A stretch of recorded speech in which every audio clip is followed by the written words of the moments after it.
প্ৰমাণ হ'ল যে অসমত আন্দোলন নকৰাকৈ একো পোৱা নাযায়। এই কথা আকৌ প্ৰতিষ্ঠা হ'ল। এতিয়া যোৱাকালি দেখিছোঁ শাসকীয় দল বিজেপিয়ে ন্যায় যাত্ৰা কৰিছে।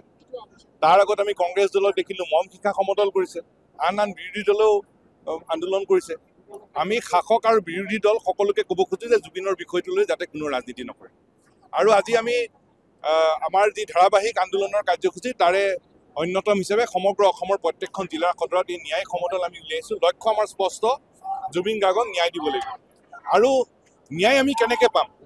ন্যায় পাম কেনেকৈ? যেতিয়া দোষীক দৃষ্টান্তমূলক শাস্তি দিয়া যাব। কেনেকৈ দুখীয়া দৃষ্টান্তমূলক শাস্তি পাব?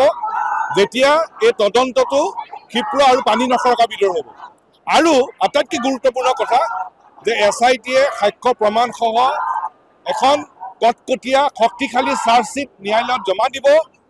এনেধৰণে জমা দিব লাগিব যাতে কোনো এজন দোষীয়ে আইনৰ সুৰুঙাৰে যাতে বাচি যাব নোৱাৰে। সেইটোৱে মূল বিষয়। আৰু সেই লক্ষ্যত উপনীত নোহোৱালৈকে আমাৰ এই সংগ্ৰাম চলি থাকিব। আন্দোলন শান্তিপূৰ্ণ আৰু অহিংস পন্থাৰে চলিব। কিন্তু আমি ন্যায় নোপোৱা পৰ্যন্ত আমি ক্ষান্ত নহওঁ।